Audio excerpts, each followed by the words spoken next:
Raja Ampat. Sebuah nama yang disebut dengan penuh hormat di kalangan penyelam, pegiat konservasi, dan para pemimpi. Namanya saja sudah bikin kita membayangkan kerajaan tersembunyi, sebuah alam keindahan yang tak terhingga, suaka yang tak tersentuh waktu. Ini membangkitkan gambaran pulau-pulau Zamrud yang menjulang dari perairan Safir, tempat alam berkuasa. Kepulauan dengan lebih dari 1.500 pulau di ujung timur Indonesia. Sebuah kepulauan yang luas, labirin pulau-pulau besar dan kecil, serta terumbu karang, masing-masing menyimpan rahasia dan keajaibannya sendiri. Inilah tempat di mana penjelajahan tak pernah berakhir, di mana setiap matahari terbit membawa pemandangan baru yang menakjubkan. Ini adalah jantung segitiga terumbu karang, pusatnya segitiga terumbu karang, pusat keanekaragaman hayati laut dunia. Pusat keanekaragaman hayati laut global. Di sini, kehidupan meledak dalam kaleidoskop warna dan bentuk, sebuah bukti kekuatan dan ketahanan alam. Ini adalah laboratorium hidup, harta karun keanekaragaman genetik, dan sumber daya penting bagi kesehatan planet kita. Air biru Tosca, sangat jernih, sampai kamu bisa melihat taman karang di bawahnya. Pulau Karst berbentuk jamur, yang terbentuk oleh waktu dan pasang surut air laut. Dan kebun karang yang indah, dan taman karang yang penuh warna dengan kehidupan. Simfoni warna dan gerakan, bukti keseimbangan rapuh dunia bawah laut ini. Jadi, ciri khas surga terakhir ini. Semua ciri khas surga terakhir ini. Tempat di mana alam masih berkuasa, di mana udara bersih, air murni, dan bintang-bintang bersinar terang. Masyarakat lokal sudah hidup selaras dengan pulau-pulau ini. Masyarakat lokal telah hidup selaras dengan pulau-pulau ini. Selama beberapa generasi, hidup mereka terjalin dengan ritme laut. Budaya dan mata pencarian mereka sangat terikat dengan laut. Budaya dan mata pencarian mereka sangat terkait dengan laut. Sebuah hubungan mendalam yang terjalin selama berabad-abad karena rasa hormat dan kepedulian. Laut menyediakan rezeki, transportasi, dan rasa identitas. Tapi di balik keindahannya, di balik permukaan surga yang indah ini, ada ancaman baru membayangi. Deposit nikel yang berharga. Perusahaan tambang sekarang mengincar Raja Ampat. Perusahaan tambang kini mengincar Raja Ampat, tertarik oleh janji kekayaan mineral, membawa serta risiko kerusakan lingkungan yang tidak dapat diperbaiki. Bisakah mahakarya alam ini bertahan dari tekanan penambangan industri? Bisakah keseimbangan ekosistem yang rapuh ini bertahan dari serbuan mesin berat dan limbah kimia? Taruhannya besar, taruhannya sangat tinggi.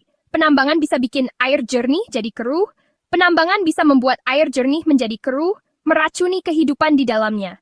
Menggunduli bukit-bukit hijau, meninggalkan bekas luka di lanskap, dan menghancurkan ekosistem yang rapuh. Mendorong spesies yang tak terhitung jumlahnya ke ambang kepunahan. Konfliknya nyata. Kepentingan ekonomi, daya tarik keuntungan versus kebutuhan mendesak akan konservasi. Pertarungan antara keuntungan jangka pendek dan keberlanjutan jangka panjang. Raja Ampat ada di persimpangan jalan. Sebuah titik krusial dalam sejarahnya.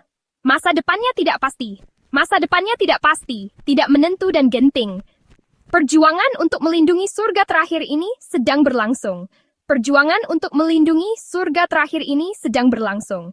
Sebuah perjuangan yang dilakukan oleh masyarakat lokal, organisasi konservasi, dan warga yang peduli di seluruh dunia.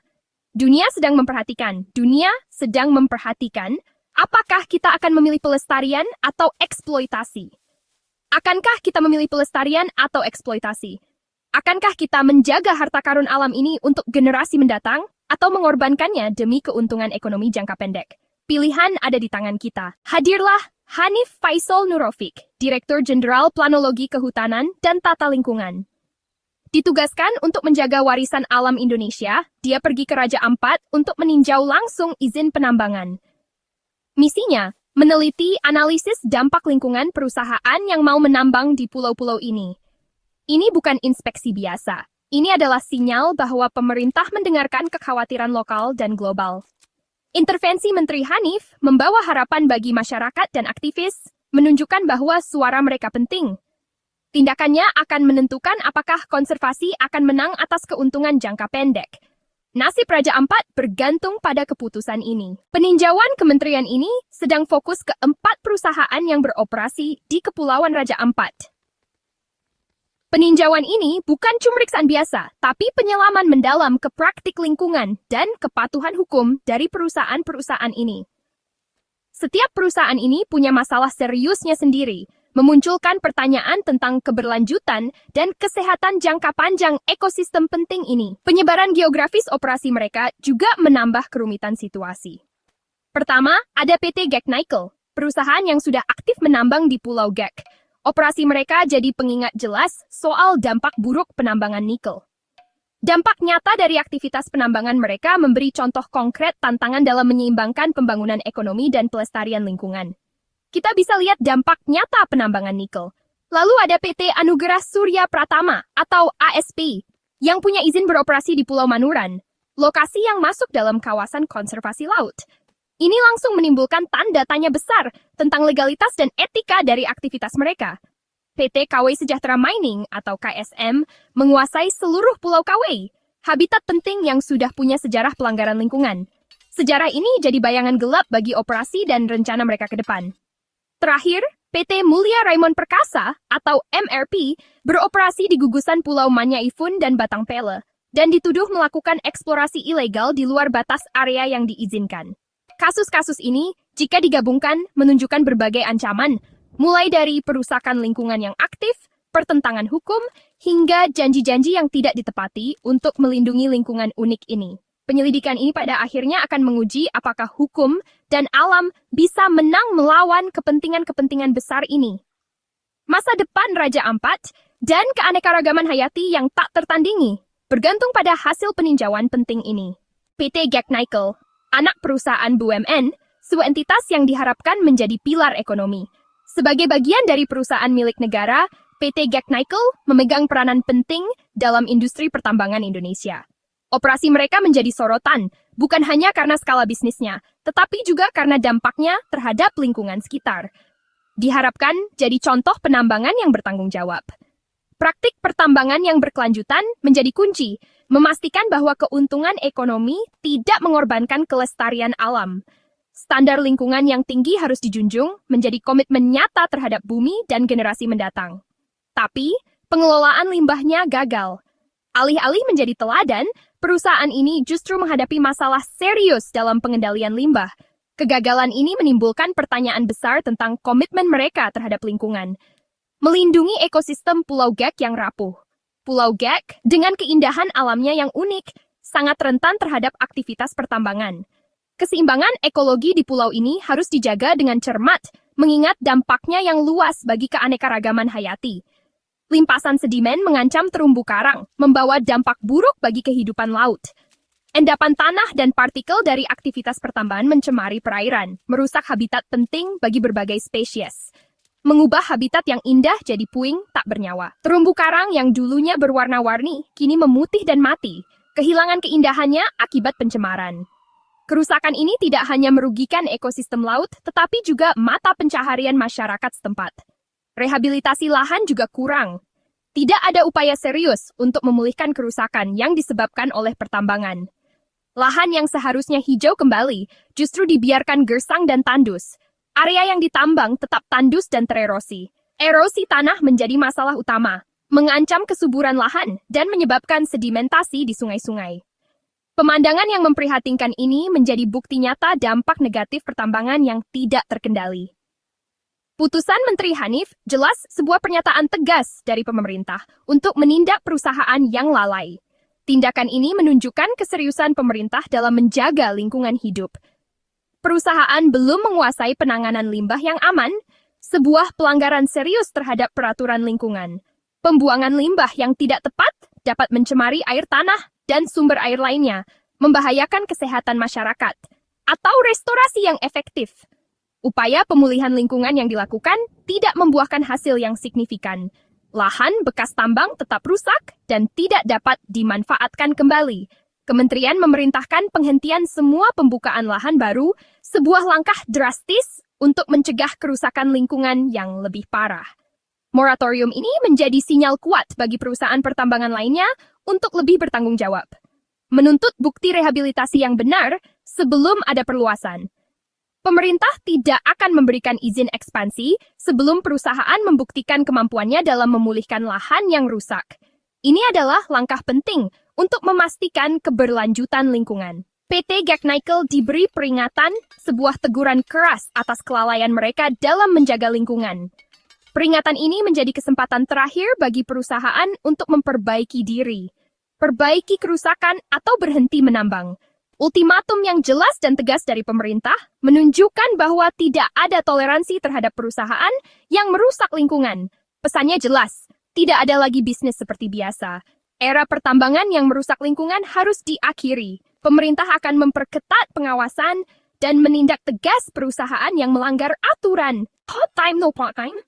Izin PT ASP di Pulau Manuran menunjukkan kontradiksi hukum yang mencolok. Penambangan di cagar alam laut dilarang keras, tapi izin malah diberikan. Peninjauan menteri menyoroti kegagalan koordinasi pemerintah dan penegakan hukum ini. Penambangan di sini akan menghancurkan keanekaragaman hayati dan mencemari taman laut. Kementerian bergerak untuk mencabut izin ASP, mengirim pesan kuat area yang dilindungi tidak boleh diganggu. Hukum konservasi akan tanpa pengecualian. Cagar laut Raja Ampat tidak untuk dijual. Di Pulau Kawai, warisan PT KSM adalah kelalaian. Perusahaan gagal mengelola limbah atau merehabilitasi lokasi eksplorasi, melanggar ketentuan izin dasar. Izin lingkungannya sudah usang dan tidak berlaku lagi di bawah peraturan baru. Kementerian merekomendasikan pencabut izin KSM mengutip pola ketidakpatuhan. Keputusan ini menandai perubahan perusahaan yang mengabaikan hukum lingkungan akan ditutup. Akuntabilitas sudah tiba di Raja Ampat. Era penegakan hukum yang longgar sudah berakhir. Kasus PT MRP adalah contoh klasik pelanggaran batas. Perusahaan melakukan eksplorasi di luar area yang diizinkan, bahkan masuk ke hutan lindung ilegal di bawah hukum Indonesia. Penambangan terbuka di zona ini dilarang keras. Menteri Hanif mengutuk pelanggaran tersebut, menekankan ancaman terhadap tata kelola lingkungan. Kementerian meminta tindakan penegakan hukum dan penghentian segera semua kegiatan. PT MRP tidak hanya menghadapi pencabutan izin, tapi juga kemungkinan tuntutan pidana. Kasus ini jadi presiden kuat penambangan ilegal akan menghadapi kekuatan penuh hukum. Batas-batas Raja Ampat akan dipertahankan. Putusan kementerian sangat tegas tiga perusahaan kehilangan izinnya secara langsung. ASP, KSM, dan MRP ditutup karena pelanggaran hukum dan lingkungan. PT Gek Nickel diperintahkan untuk berhenti memperluas dan membuktikan bahwa mereka bisa memperbaiki kerusakan. Pesan untuk industri pertambangan jelas nilai ekologis Raja Ampat tidak bisa ditawar. Konservasi, bukan penambangan, akan memandu masa depan wilayah ini. Tindakan pemerintah memberi harapan bagi masyarakat dan menetapkan standar baru untuk perlindungan lingkungan. Raja Ampat jadi simbol kemauan politik dan pengelolaan yang baik. Dunia memperhatikan alam didahulukan. Peninjauan izin penambangan ini menandai titik balik bagi Raja Ampat. Pemerintah memilih pelestarian daripada eksploitasi, memprioritaskan keanekaragaman hayati dan budaya lokal. Pariwisata berkelanjutan dan konservasi berbasis masyarakat sekarang menawarkan jalan menuju kemakmuran yang langgeng. Tapi perjuangan belum berakhir. Kekayaan mineral masih menggoda eksploitasi di masa depan. Kewaspadaan itu penting, perlindungan permanen harus diamankan. Kisah Raja Ampat adalah pelajaran bagi dunia. Kita bisa memilih untuk melindungi keajaiban planet kita. Keindahan surga ini adalah anugerah dan tanggung jawab. Pengelolaan kita hari ini akan membentuk warisan yang kita tinggalkan untuk generasi mendatang.